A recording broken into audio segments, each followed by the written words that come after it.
तो गाइस कैसे हैं आप सब लोग। मैं हूं आपका दोस्त अरसलान और आप देख रहे हैं मेरा चैनल मांगा पीक। तो guys I will become the strong के एपिसोड 28 के साथ हाजिर हो। तो लास्ट एपिसोड के एंड पे हमने देखा था कि हमारा फेंगाओ जो होता है उन लोगों की बातें सुन रहा था और वो कहता है मुझे लगता है कि इस कैरवान में कोई चीजें नहीं बल्कि यहाँ पर किसी स्पेशल मिशन के ऊपर जाया जा रहा है, जिसकी वजह से इन लोगों ने यहाँ पर बहुत सारे लोगों को हायर किया है। तो मर्सनरी ग्रुप के लोग जो होते हैं वो कैरवान को लेकर आगे की तरफ बढ़ना स्टार्ट करते हैं और अब हमारा फेंगाओ भी उनके साथ ही होता है। तो नेक्स्ट दिन रात के वक्त का दिखाते हैं, वो लोग रस्ते में जाकर एक जगह के ऊपर प्राउड डालते हैं, वहां पर बैठकर हमारा फेंगाओ जो होता है आग जलाकर उसके ऊपर मीट को भून रहा होता है। तो हमारा फेंगाओ कहता है कि ये तो बहुत ही अच्छी बात है कि मैं अपनी स्पेशल रिंग के अंदर ना सिर्फ चीजों को रख सकता हूं बल्कि मीट को भी रख सकता हूं। मैंने इसके अंदर काफी सारा मीट स्टोर करके रखा हुआ है ताकि जरूरत पड़ने पर उसे निकाल कर खाया जा सके। फेंगाओ वहां पर बैठा जब मीट खा रहा था उसी वक्त उसे साइड के ऊपर से आवाज आती है। तो फेंगाओ कहता है कौन है वहां पर। तो एक छोटी बच्ची होती है, वो उसे कहती है बिग ब्रदर क्या मैं यहाँ पर ये खा सकती हूँ। तो फेंगाओ उसे कहता है कि लड़की तुम कहाँ पर से आई हो, तुम्हारा नाम क्या है। तो वो उसे कहती है मेरा नाम मे फेयर है, तुम मुझे फियर भी कह सकते हो। हमारा फेंगाओ उसे अपने पास से मीट का टुकड़ा देता है और कहता है हाँ क्यों नहीं, तुम जहाँ पर बैठो और इसे खा लो। और वो वहीं पर बैठकर खाना शुरू कर देती है और उसे कहती है ब्रदर तुमने इसे बहुत ही अच्छे से रोस्ट किया, ये तो बहुत ज्यादा टेस्टी है, मैंने आज से पहले कभी इतना टेस्टी रोस्टेड मीट नहीं खाया। तुम्हारा फेंगाओ से कहता है अच्छा ठीक है फिर आराम से खाओ और मुझे ये बताओ कि तुम यहाँ पर क्या कर रही हो। और फेंगाओ अपने पास उसे रुमाल देता है और कहता है कि चलो बेटा अपना मुंह साफ कर लो क्योंकि तुम्हारे मुंह के ऊपर तो बहुत सारा खाना लगा हुआ है, जल्दी से इसको साफ कर लो। जब वो उसे रुमाल देने की कोशिश कर रहा था उसी वक्त वो उसके सामने से गायब हो जाती है। तुम्हारा फेंगाओ कहता है कि ये क्या, ये अचानक से हुआ क्या।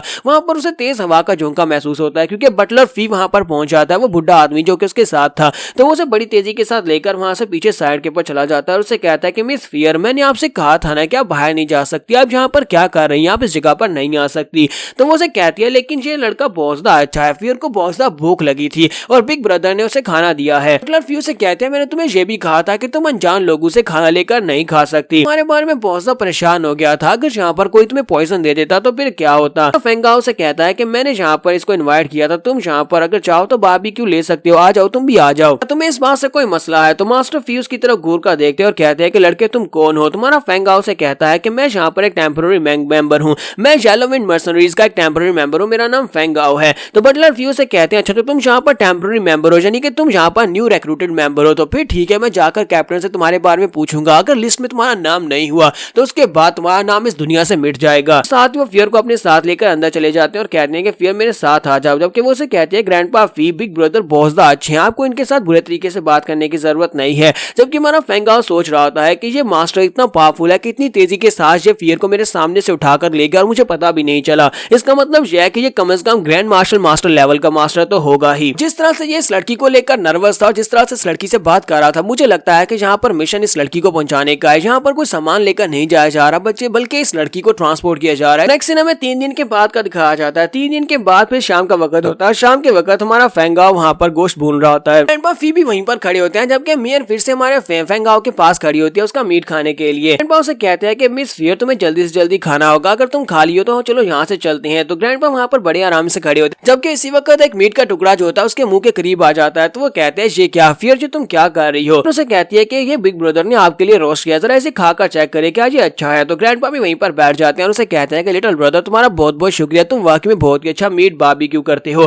फिर साथ ही उन्हें साइड के ऊपर से आवाज आना शुरू हो जाती है जहां पर बाकी के सभी मर्सनरीज के लोग होते हैं। फेंगाओ कहता है कि वहां पर अचानक से क्या हो रहा है। तो बटलर फ्यू से कहता है कि तुम यहीं पर रुको, मैं चाहता हूं कि तुम मेरी लेडी को प्रोटेक्ट करो, यानी कि इस बच्ची को प्रोटेक्ट करना मैं वहां पर देख कर आता हूं। तो ग्रैंडपा जो होते हैं जैसे वहां पर आगे बढ़ते हैं और देखते हैं कि वहां पर मर्सनरी ग्रुप के जितने लोग होते हैं वो सभी ग्राउंड के ऊपर बेहोश पड़े होते हैं और सभी की बॉडी के अंदर से पॉइजन निकल रहा होता है। तो मास्टर फी कहते हैं कि जहां पर सभी लोगों को पॉइजन दिया गया है, मुझे लगता है किसी पॉइजन मास्टर का ये काम हो सकता है। आता हूं जाकर कैप्टन को देखता हूं कि कैप्टन कहां पर है और बड़ी तेजी से आगे बढ़ते हैं और जाकर कैप्टन को देखने के लिए, जबकि उसे कहते हैं कि तुम इस मियर का ख्याल रखना, मियर को कुछ भी नहीं होना चाहिए, मैं वापस आता हूं, मैं जल्दी से देखकर वापस आता हूं। हमारा फेंगाओ आगे बढ़ता है, जाकर एक लड़के के बाजू को चेक करता है और कहता है कि जहां पर इसको जो पॉइजन दिया गया है वो कोई हाई ग्रेड का पॉइजन नहीं है, इसका मतलब यह है कि इसको रिजॉल्व किया जा सकता है, मैं इस पॉइजन को निकाल सकता हूं। दूसरी तरफ दिखाते हैं कि कैप्टन जो होता है वो बेचारा बुरी हालत में होता है क्योंकि कैप्टन को भी पॉइजन दिया गया होता है और उनके अपने ग्रुप का एक मेंबर जो होता है जो कि शायद वाइस कैप्टन होता है, वो उसके ऊपर अटैक कर रहा होता है। तो कैप्टन उसे कहता है बेवकूफ ये तुम कर क्यों रहे हो।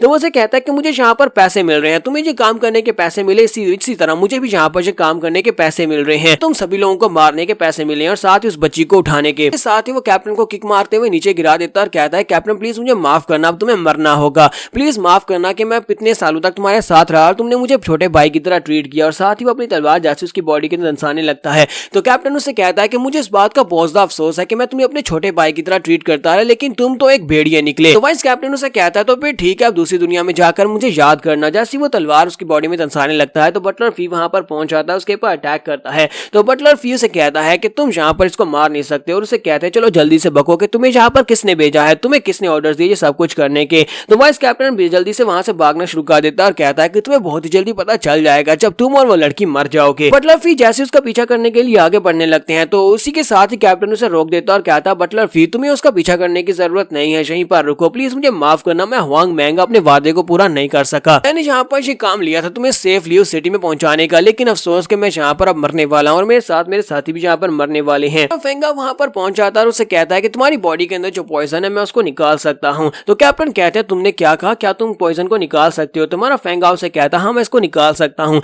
बटलर फी भी कहते हैं क्या वाकई में तुम पॉइजन को निकाल सकते हो, क्या तुम एक एल्केमिस्ट हो? तुम्हारा फेंगा कहता है हाँ मैं एक एल्केमिस्ट हूँ और इस पॉइजन को मैं बड़ी आसानी से निकाल सकता हूँ। और इसी के साथ ही हमारा फेंगा अपनी एनर्जी के साथ में फार्माकोपिया को यूज करते हुए कैप्टन की बॉडी के अंदर से पॉइजन को बाहर निकाल देता है। जब वो पॉइजन को बाहर निकाल देता है तो कैप्टन अपनी सारी एनर्जी को दोबारा से रिकवर कर लेता है। तो कैप्टन कहता है ना सिर्फ इस लड़के ने मेरी बॉडी से पॉइजन को निकाला बल्कि मैंने अपनी सारी की सारी एनर्जी को भी रिकवर कर लिया है। ये लड़का तो वाकई में एक बहुत ही महान फार्मासिस्ट है। और उसके सामने अपना सर झुकाते हुए उसे रिस्पेक्ट देता है और कहता है कि मिस्टर अल्केमिस्ट तुम्हारा बहुत बहुत शुक्रिया, तुम वाकई में एक बहुत ही अच्छे अल्केमिस्ट हो। तो फेंगाओ से कहता है कैप्टन हुआंग जल्दी से उठकर खड़े हो जाओ, तुम्हें यहाँ पर इस तरह से मुझे रिस्पेक्ट देने की जरूरत नहीं है। अब हमें बाकी के सभी लोगों की बॉडी के अंदर से भी पॉइजन को डिटॉक्सिफाई करना होगा क्योंकि पूरी की पूरी टीम को पॉइजन दिया गया है। कैप्टन हुआंग उसे कहता है तुम्हारा बहुत बहुत शुक्रिया, अगर तुम मेरी पूरी टीम की बॉडी से पॉइजन को निकाल देते हो। तो उसके बाद हमारा फेंगाओ सभी लोगों को उठाकर बिठाता है और उन सभी की बॉडी के अंदर से पॉइजन को निकाल देता है। सभी लोग ठीक हो जाते हैं, किसी की बॉडी के अंदर भी पॉइजन नहीं रहता और वो सभी लोग उसके सामने झुककर उसे थैंक यू बोलते हैं क्योंकि एक एल्केमिस्ट की वाकई में बहुत ज्यादा इज्जत होती है। और उसके बाद तीनों बड़े जो होते हैं वहां पर बैठ जाते हैं। तो वो लोग उसे कहते हैं कि मास्टर एल्केमिस्ट तुम यहाँ पर बताओ कि हम लोग इस बंदे को कैसे ढूंढे जो भी सबके पीछे है,